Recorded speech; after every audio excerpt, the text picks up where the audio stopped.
আসসালামু আলাইকুম এভরিওয়ান, সবাই কেমন আছেন? এই তো তাহারিমা সারা ব্লগে আপনাদের সবাইকে শুভেচ্ছা। অনেক দিন পর একটা ভিডিও নিয়ে আসলাম, আপনাদের সাথে শেয়ার করব। সব সময় তো খুশি আনন্দ এগুলোই শেয়ার করি আর কি, আমাদের ভালো দিনগুলো কিভাবে কাটাই সেগুলোই শেয়ার করি। আজকে কিন্তু একটু অন্যরকম, আজকে একটু আমাদের টেনশনময় দিন, সেটাই শেয়ার করছি। সবাই তো বলেন যে শুধু হাসি আর ঘোরাফেরা এগুলোই শেয়ার করি, কিন্তু বাকি কিছু কিন্তু মানুষ তেমন শেয়ার করে না। অনেকেই করে, অনেকেই করে না। এটা যার যার পার্সোনাল ব্যাপার বা ব্যক্তিগত ব্যাপার। এখন আমরা যাচ্ছি গ্রামের বাড়ি, হঠাৎ করেই একটু আমাদের জরুরি কাজ ছিল, তাই আর কি কোনো চিন্তা ভাবনা না করেই রওনা দিয়েছি। হঠাৎ করেই রওনা দিয়েছি, কোনো প্ল্যান ছিল না। আর তাছাড়া গ্রামের বাড়ি কেউ জানেও না যে আমরা আসছি। সেখানে তো আমার ননাসেরা আছে, আমার শ্বশুর শাশুড়ি নেই, তারা আরও অনেক আগেই মারা গেছে।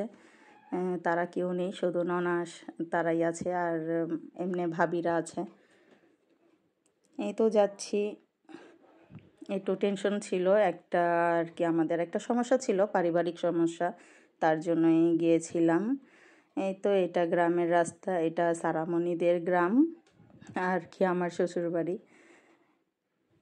এই তো তাই একটু একটু শেয়ার করছি।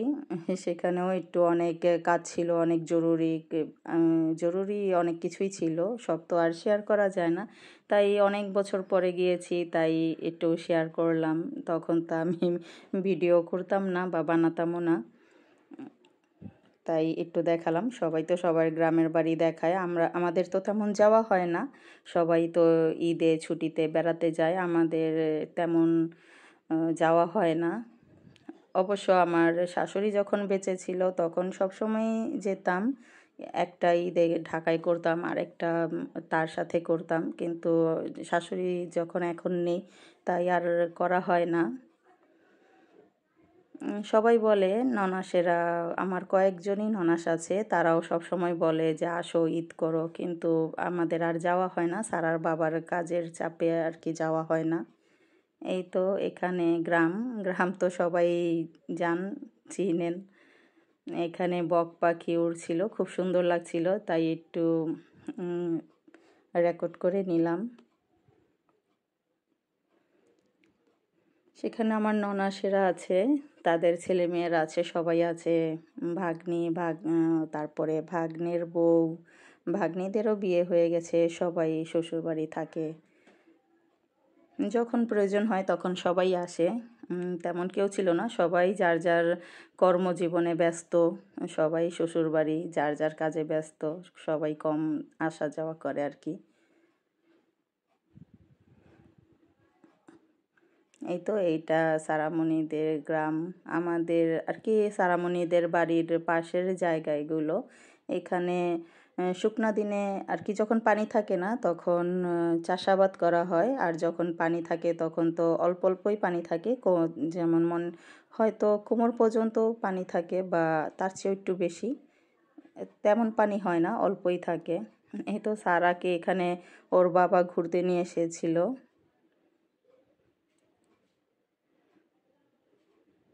ও ঘুরছে, ওকে অনেক ছোটবেলায় একবার নিয়ে এসেছিলাম আমার এক ভাগ্নের বিয়ের সময়, তখন ওর 2 বছর বয়স ছিল, আর এখন নিয়ে আসলাম আর কি।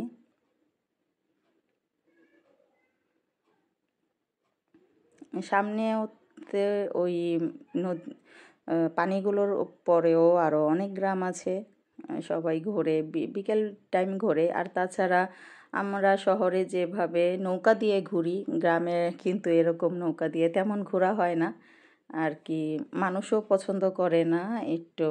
জানেনই তো গ্রামের মানুষরা একটু অন্যরকম, বৌঝিরা যে নৌকা দিয়ে ঘুরবে এটা তেমন আর কি অনেকে ভালো চোখেও দেখে না, তাই যাওয়া হয় না। এই তো এটা আমার ননাসের বাড়ি। এটা এখানে দুটো বাড়ি, একটা পুরনো বাড়ি, একটা নতুন বাড়ি। আমরা পুরনো বাড়িতেই ছিলাম, এটা টিন সেট ছিল, আর নতুন বাড়িটা করছে, এখনও কমপ্লিট হয়নি। কমপ্লিট হলেও তখন আপনাদের সাথে শেয়ার করব। আর এই পুরনো বাড়িটা আর কি আমার ননাসের দুলাভাই করেছে, আর নতুনটা করছে ননাসের ছেলে।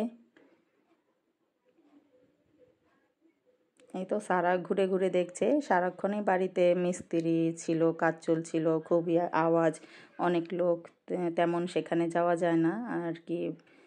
বাহিরের লোকের সামনে তো তেমন যাওয়া যায় না, তাই আমরা ঘরেই ছিলাম। আর তাছাড়া আমার জরুরি কাজ ছিল, তাই তেমন ভিডিও করা হয়নি। মন মানসিকতাও ভালো ছিল না, কিন্তু আমার ভাগ্নি অনেক আদর যত্ন করেছে, সব নিজে রান্না করেছে।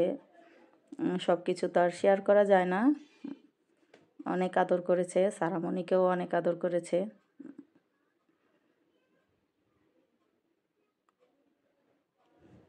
ও তো আর ফুফাতো ভাই বোনদের তেমন চিনে না, ছোট মানুষ, বোঝে না যে কেমন কি হয় না হয়, বলে দিতে হয় সারাক্ষণ। এই তো এটা আমাদের পারিবারিক পুকুর আর কি।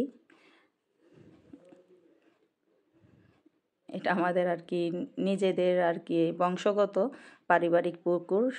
এখানে কয়েকজনেরই অংশ আছে। এটা সারামণির, এই এটা হচ্ছে সারামণিদের বাড়ি।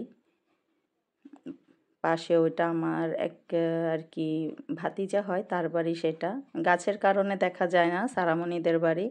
আমার ননাসের বাড়ির থেকে কিন্তু খুব সুন্দরভাবেই দেখা যায়, আগে দেখা যেত আর কি, গাছের কারণে দেখা যায় না। এখানে কতগুলো হাঁস সারাদিনই শুধু সাঁতার কাটে, আওয়াজ করে, ভালোই লাগে, অনেক দিন পর দেখলে ভালো লাগে।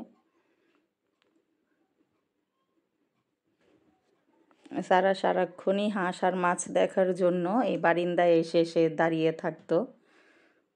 এটা, এই পুকুরটাতে কিন্তু তেমন কেউ গোসল করে না, এটা মাছ চাষ করে পুকুরটাতে। অনেক মাছ কিন্তু দেখা যায় পানির নিচে আর কি। উপর দিয়ে একটু সবুজ লাগছে, কিন্তু সামনে বারিন্দার থেকে খুব সুন্দরভাবে মাছ দেখা যায়, যে পানির নিচে মাছগুলো হাঁট আর কি সাঁতার কাটছে। তাই সারাক্ষণই শুধু এখানে এসে এসে দাঁড়িয়ে থাকে। মিস্ত্রিরা কিন্তু ভিতরে কাজ করছে।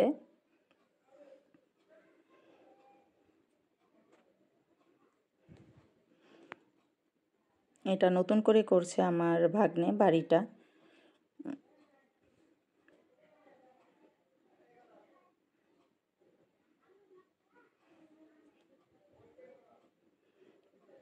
এই তো গ্রামে সব ধরনেরই গাছ আছে, বড় বড় গাছ। যে কয়েকদিনই ছিলাম, অল্প কয়েকদিনের জন্য গিয়েছিলাম মাত্র, তারপরও অল্প দিনের জন্য যাওয়ার পরেও 5-6 দিন হয়ে গিয়েছিল একটা কারণে আর কি। এটা আমাদের আরেকটা আমার পাশের বাড়ির আর কি, আমার যাদের বাড়িতে যেতে হয় এই রাস্তা দিয়ে, তাদের পুকুর এটা। এই জায়গাটাও খুব সুন্দর, অনেক গাছ ছিল, বাতাস ছিল, বৃষ্টি হয়নি। বৃষ্টি হয়েছিল রাত্রে, কিন্তু তেমন হয়নি। এই তো শ্বশুরবাড়ির এলাকাটা আপনাদের সাথে শেয়ার করলাম, কেমন হলো জানাবেন। আমাদের ভিডিওটা লাইক করবেন, কমেন্টে জানাবেন কেমন হলো। আমাদের চ্যানেলটা সাবস্ক্রাইব করবেন। সব সময় যা বলি, আমাদের পাশে থাকবেন, ভুল ত্রুটি হলে ক্ষমা করবেন। আজ এই পর্যন্তই, আবার নেক্সট টাইম। এটাতে একটা ছোট গল্প আছে, যখন সমস্যাটা সমাধান হয়ে যাবে তখন আপনাদের জানাবো। আল্লাহ হাফেজ।